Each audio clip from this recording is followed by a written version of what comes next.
Well, the percentage of foreign-born in the United States is the highest it's been in a century, maybe ever. It's hard exactly to know, but it's still rising in any case. 67 million Americans, more than 1 in 5, speak a language other than English at home.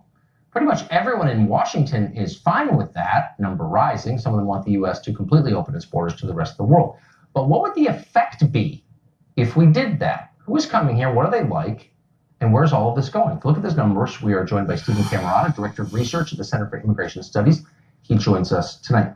Stephen, just the first obvious observation. People, when I was a kid, used to care about overpopulation. I guess nobody does anymore. Yeah, that's a fair question. The latest Census Bureau numbers indicate that immigration by 2060 will add 75 million people to the U.S. population. So you'd think people concerned about the environment or traffic pollution, congestion, sprawl would think about that. Well, but those are real concerns, which I will admit as a kid, I mocked the liberals for having. But as I get older, I realize you don't want to live in a crowded place. Everyone's unhappy. It's horrible and it's dirty. So does anyone on the left still say that? There are a few progressives out there. You may know the organization Numbers USA. They have a lot of progressive support, and they tend to focus a lot on the population growth. But most mainstream people on the left don't touch it with a 10-foot pole because it's all, in the United States, about 95% of population growth long-term is new immigrants and the children they have. And so they don't want to touch the issue. Wait, what percentage of population? About 95%. Between now and 2060, about 95% of the increase in the U.S. population will come from future immigrants and the children and grandchildren they'll have. So that's almost a complete turnover in population, basically. No, that's population growth. That's about 75 million people. Okay. So most of all the increase is coming from immigration. So from about 328 to 404 is about where we're headed, something like that. So the language numbers are really interesting to me. 1 in 5 people living in this country does not speak English at home. Has it ever been that high? It's hard to say, but it may have been that high in the past. What's even more interesting, or perhaps more troubling, is how concentrated it is. So there are all kinds of areas where the Census Bureau divides the country into various areas where 95% of the people, or 85% of the people, and 95 and 85% of the people in schools, kids in schools, speak a foreign language at home. That's what's truly extraordinary. One wonders how assimilation can work with that level of immigration and foreign language concentration. So what are, broadly speaking, the education levels of the immigrants who are coming here?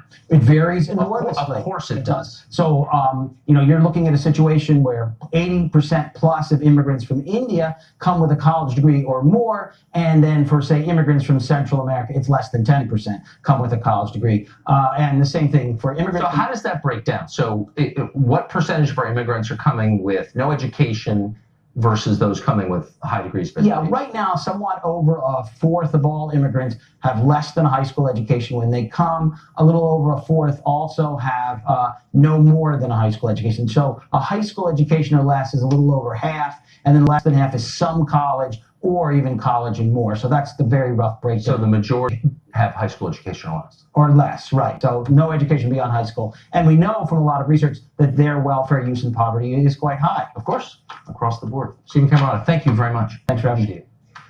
Well, you just heard, as millions of people, many of them low skill, half, continue to enter this country, an obvious question arises.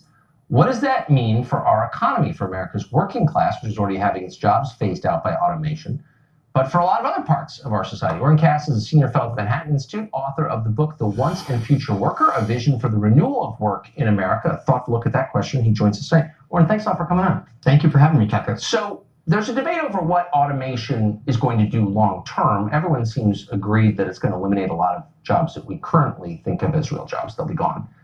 But is there any scenario in the future as we perceive it now where you'd want more than half of all immigrants to have a high school diploma or less? I think that's a concern we have to grapple with. If we already feel like we have an imbalance, too many unskilled workers relative to what the economy wants, adding more unskilled workers to that mix pushes us in the wrong direction. How concerned are you about that? I think it's a concern. I think it's one among many. I think there are a lot of things we're doing that really hurt less skilled workers. The way we approach immigration, the way we approach education. I mean, we don't care about education for less skilled workers. We say college for all, and if you don't complete college, you fell out somewhere along the way. And all of our money goes to the folks who are actually completing college, even though they're the ones who need the least help. So why wouldn't you, if you were thinking thoughtfully about who to let, if you started with the presumption that some immigration is good, that's where I start anyway, Why wouldn't you be thoughtful about letting in more people who already have the education that you think your economy requires? I think that's exactly what we should do. And I think, most economists would look at the issue and say, if you want to benefit workers at the bottom, if you want to benefit their wages, pretty much the models say high-skilled immigration is good for low-skilled workers. More low-skilled immigration can't be good for low-skilled workers. You're just adding more competition to the market. I've had this debate 100 times on this show over the past couple of years, and I often hear people say, all the studies show that's not true. Bringing in millions more poor people makes us all richer. Is there such a study that shows that? I'm not aware of a study that shows that. There are a lot of studies that show that the mix of immigrants we've had over time, which has been low-skilled and high-skilled, it's reflected roughly what's in the population. Right. So that's okay. But that's the wrong question to ask. The question to ask is which would be better? Given that we're going to have high-skilled immigration, is it good to also have a lot of low-skilled immigration, or is it good to have less low-skilled immigration? And what you would say is the less low-skilled immigration you have, the better things are going to be for the low-skilled workers who are here. So I sort of alighted over the meat of your book, which is what would you, if you could do one thing to help people who are struggling to reap the benefits of our economy, what would it be? Well, I think conceptually we have to actually value work, and we have to say it's not just about consumption and how much we all get to consume and how cheap stuff is. We actually have to realize that people having work is what's most important to them. And then wait a second. Paying everybody off with $3,000 a month won't be the answer? No, it's a disaster. It's a great answer for the folks who are doing really well. The funny thing is, the higher up the income ladder you go, the more people say, oh, not everyone needs a job. We can send them money. If you go down to the bottom end of the ladder, that's where you find the people who say, no, we don't just want money, we want the jobs, because they understand how critical work is, not just to their own satisfaction, their own lives, to their families, to their communities. And if we don't focus on that, if we just say, oh, we'll grow the pie, what they say, right. we'll just send everyone a piece, right? You don't have to bake your own pie, we'll just give you a slice. That's not what people want, and that's not a model for a good society. That used to be really obvious.